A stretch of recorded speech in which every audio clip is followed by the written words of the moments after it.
Hello my dear friend, welcome back to our channel. तो आज की हमारी वीडियो का टॉपिक है different stages in product life cycle. Product life cycle की अगर हम बात कर रहे हैं तो क्या क्या डिफरेंट स्टेजेस एमर्जेस होती है। फर्स्ट है हमारी इंट्रोडक्टरी स्टेज, सेकंड है रैपिड ग्रोथ स्टेज, थर्ड है मैच्योरिटी स्टेज और लास्ट स्टेज है हमारी डिक्लाइनिंग स्टेज।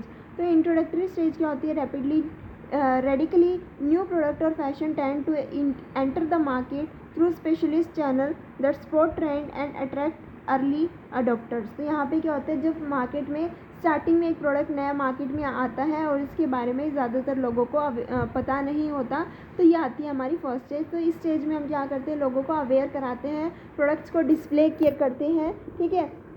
बहुत सारे सेल प्रमोशन टेक्निक का यूज़ करते हैं, एडवर्टाइजमेंट का यूज़ करते हैं, ताकि लोगों के अंदर अवेयरनेस आए कि हाँ भाई इस तरीके का ट्रेंड, इस तरीके का प्रोडक्ट मार्केट के अंदर आ चुका है, नया फैशन जो है, नया प्रोडक्ट मार्केट में आया है। सेकंड आता है हमारा रैपिड ग्रोथ स्टेज। जब कंज्यूमर्स को पता लगने लगता है तो कुछ लोग क्या होते हैं, टेस्ट करना चाहते हैं नए प्रोडक्ट को, और धीरे धीरे करके अगर उनको पसंद आता है तो ये स्टेज होती है जब हमारी ग्रोथ स्टेज होती है कि हमारे प्रोडक्ट की डिमांड मार्केट में बढ़ने लग जाती है। तो as interest grows, high volume channel appears, dedicated chains, department store that offer services. जैसे जैसे उस प्रोडक्ट को लोग पसंद करते हैं, उसकी डिमांड बढ़ती है, तो उसका जो डिस्ट्रीब्यूशन चैनल है वो भी क्या होता रहता है, बढ़ता जाता है, ठीक है।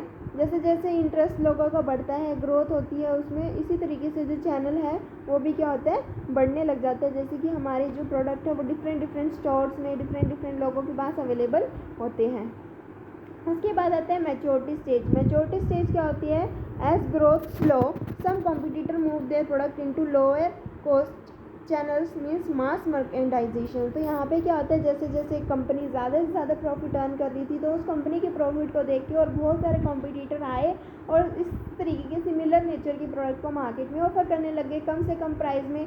जब कम से कम प्राइस में वो दूसरे कॉम्पिटिटर मार्केट में प्रोडक्ट को ऑफर कर रहे हैं, तो हमारी कंपनी की जो प्रोडक्ट की डिमांड है वो डाउन होने लग गई, क्योंकि वो कम कॉस्ट में लोअर कॉस्ट चैनल का, डिस्ट्रीब्यूशन चैनल का यूज़ कर रहे थे, जिससे कि उनकी कॉस्ट कम आए, ठीक है। और तो उसकी वजह से हमें भी क्या करना पड़ा, अपने जो हमारा जो प्रोडक्ट था वो मैच्योरिटी स्टेज पे पहुंच चुका था, जहाँ पे उसकी जो डिमांड थी वो कम हो चुकी थी, क्योंकि जो कंज्यूमर थे वो कॉम्पिटिटर के प्रोडक्ट पे शिफ्ट हो गए थे, क्योंकि उनको वो प्रोडक्ट जो है बहुत ही सस्ते में मिल रहा था। उसके बाद आता है डिक्लाइनिंग स्टेज। डिक्लाइनिंग स्टेज क्या होता है? Decline stage begin every low cost channel emerges, mail order housing, offer price discounter. तो डिक्लाइनिंग स्टेज में क्या होता है, इस स्टेज में बहुत सारे जो है वो डिस्ट्रीब्यूशन चैनल आ चुके थे, जो कम से कम प्राइसेस में जो है वो सर्विसेज प्रोवाइड कर रहे थे, और साथ ही साथ यहाँ पे बहुत सारे जो कॉम्पिटिटर्स हैं वो एमर्ज हो चुके थे और अपने प्रोडक्ट को जो है मार्केट में अवेलेबल करा रहे थे, जिसकी वजह से इस पर्टिकुलर प्रोडक्ट की जो डिमांड थी मार्केट में वो डिक्लाइन हो गई थी। इसके बाद आता है in competitive market with low entry barrier, optimal channel structure will unavoidably change over time. The change would involve adding or dropping individual channel members, adding or dropping particular market channel, developing a totally new way to sell goods। तो क्या होता है, जब competition market में आ जाता है, competition क्यों आता है? क्योंकि यहाँ पे कोई भी किसी तरीके के बैरियर एंट्री नहीं होते, ठीक है। एंट्री करने के लिए कोई भी बैरियर नहीं होते, जिसकी वजह से कोई भी कॉम्पिटिटर इजीली मार्केट में अवेलेबल हो सकता है। तो इसकी वजह से क्या होगा, बहुत ही best optimum level of channel structure जो है वो डेवलप किया जाता है over a period of time.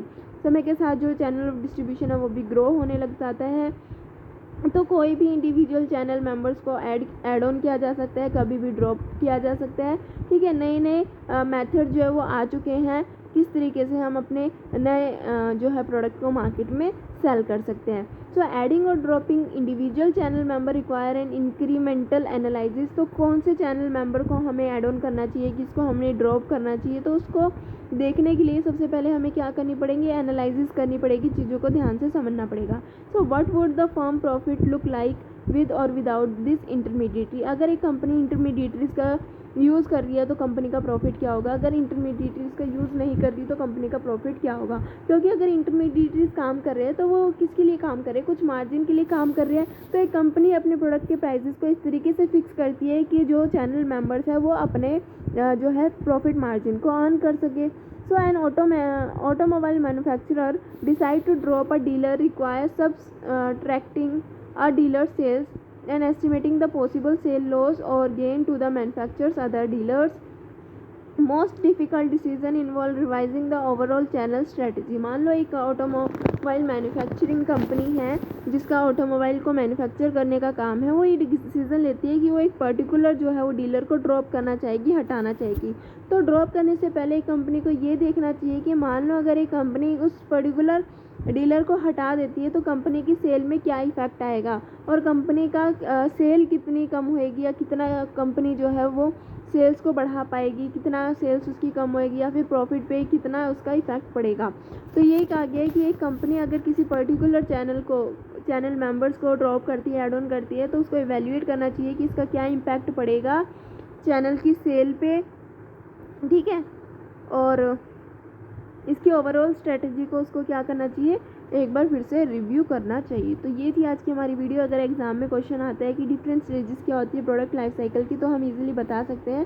Introductory stage होती है जब मार्केट में new product first time enter करते हैं, उसके बारे में प्रमोशन की जाती है, उसके बारे में लोगों को बताया जाता है।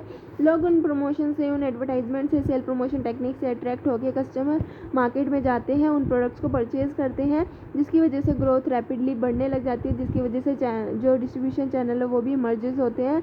बहुत सारे चैनल आते हैं, डिपार्टमेंटल स्टोर, बहुत सारी चेन्स का यूज़ किया जाता है ताकि उन प्रोडक्ट्स को, उन सर्विसेज को मार्केट में कस्टमर को ईजिली अवेलेबल कराया जा सके। उसके बाद मैच्योरिटी स्टेज आती है, क्योंकि उन प्रॉफिट से अट्रैक्ट होकर बहुत सारे कॉम्पिटिटर मार्केट में एंटर करते हैं, जिसकी वजह से जो सेल्स है वो डिक्लाइन होना स्लो हो जाती है।